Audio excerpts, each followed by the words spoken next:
So we arrived in Mexico on June 4th, and Dad had already been in Cuba and Mexico for a month because he was sailing the boat from Cuba to Mexico.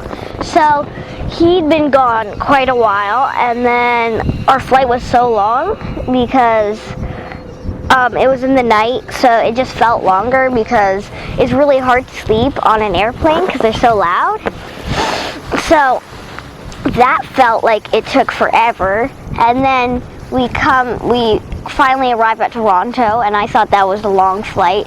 And then from there we have to wait 2 hours and then fly again from Toronto to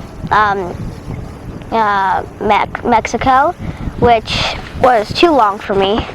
And when we got there, we spent like 30 minutes looking for Dad because we found the Mexico airport really confusing. Like, there was this parking area and that parking area, and we couldn't find him anywhere. So finally we asked some people, and we went all the way through the building and around, like, just across a gate that you couldn't get through.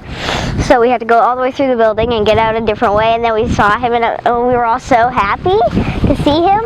But in some ways we also didn't quite recognize him because he had this new beard thing going on, mustache, and his hair was so much longer. So yeah, that was arriving at the airport. We got to our marina, Puerto Morelos, and once we're there, we got to see the boat for like my second time. And it's really nice because Dad cleaned it all up for us, so it looked a lot better than it usually does. The marina we were in, it was really awesome because there was a resort right beside it, so we got to use the resort's pool, which we thought would be better because the pool was so warm from the sun all day. So we thought it would be better, but it was still a pool, and that was really awesome. We got served free drinks and stuff.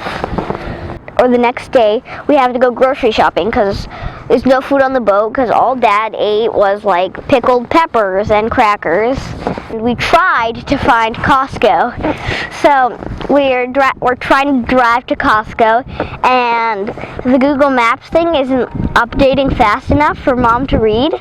So Dad makes about 10 wrong turns in the same place, and we're there for 30 minutes just trying to find our way. We pull over like 3 times, and then we finally make the right turn and go to Costco, and by that time we were just so mad because like we didn't want to be at Costco anymore. We just wanted to get out of there. We came back and somehow managed to fit like our massive cart full of groceries into our boat, like stuffed the fridge full, and Mom still had space afterwards, so she wanted to go shopping some more, but we had enough groceries, so we didn't. We were in need of some fun after grocery shopping, so we decided to take our rental car, like rent it for one more day, and head down to some cenotes. Ready? You're not ready? Let's go check it out. Mom! Just let me get my box. Refreshing! And cenotes are like a pool of fresh water in the ground, and they're really like a lot of people swim in them. They're really nice, and people make zip lines and stuff in them. So we went there, and then we went all the way down the road to like one of the nicest ones we've heard about. It was rated very high, Keen Ha. So there's a whole bunch of pools in like the area Keen Ha, and the first one we went to was actually called Keen Ha. So we went in there, and it was different than what I expected because it was like this big cave with giant rock spikes in it. I thought it would be lighter, so you walk down into the cave, but unfortunately couldn't get a very good video of it because it was so dark. And it was really cool. The water was pretty cold though because it was so dark in there.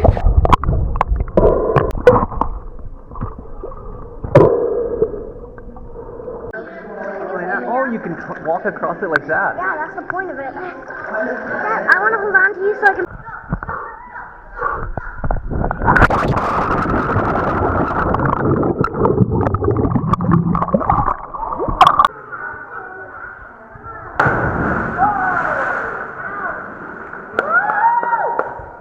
Nice.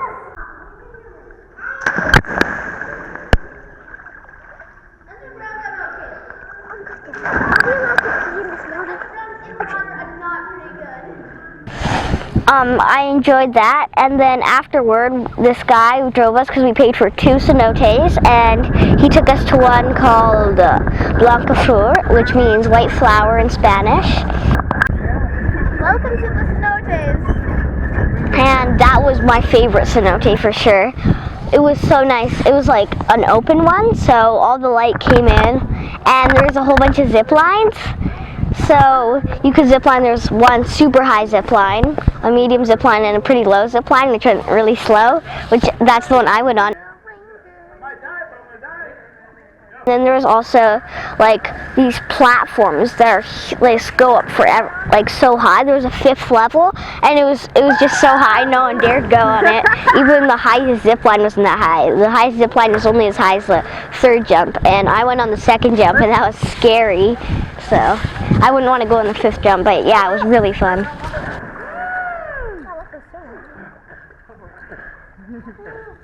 was it? I got sprinkles on my ice cream. Unless you were lying to me.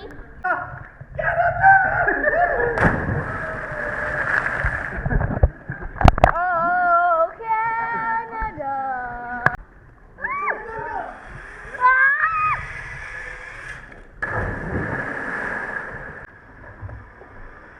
Let go.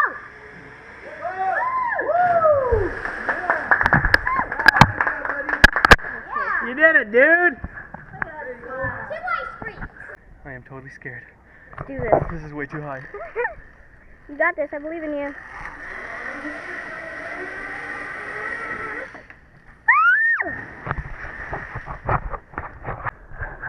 It's videoing already. It's already videoing. After that, like we were petered out from swimming, which was actually surprising because we didn't do that much swimming, but we were just so tired. And we took a long hour and a half-ish drive to a place called Tulum. It's another city in Mexico, and that's where a whole bunch of the Mayan ruins are. In front of you, it's a temple. When you try to go into the temple, mandatory, obligatory, what do you have to do when you try to go in? Offer a blessing? Respect, reverence. That's what the access. We went and got tickets for there, and we were kind of like, we wanted to just walk up there on our own, but we decided to get the tour guide because we wanted one, but then we also had to take the shuttle, so we took the shuttle up there and got the tour guide, and we were so glad afterward that we got the tour guide because he was so helpful. He told us all these things we wouldn't have figured out by just looking on our own, like meanings. And there's this one thing he said I remember, like, people with deformations today are looked at differently than they were back then, because people with deformations back then, it was like they're messengers to the gods. And so every 52 years they'd have a sacrifice, and usually the people with deformations, they would like volunteer themselves to be the sacrifices, which is really interesting. And so when we were there, there's like we got to see all the Mayan ruins, learn about them, but it was very hot that day, so I kind of wasn't paying attention fully because I was just melting. The snake looks like a dragon. You mentioned that, right? No. Oh, you say Quetzalcoatl, like a dragon. Sorry. Okay. But the 2 pillars, upper part, tail, and lower part, those are originals. On the left hand, there are more than 5 fingers. I don't know if they are 6, 7, or 8, but this is more than 5. What I mean, for the Maya mind, it's more than 5. Today. And that's all for this chapter. Tune in next time to join us as we explore Isla Mujeres and the surrounding waters.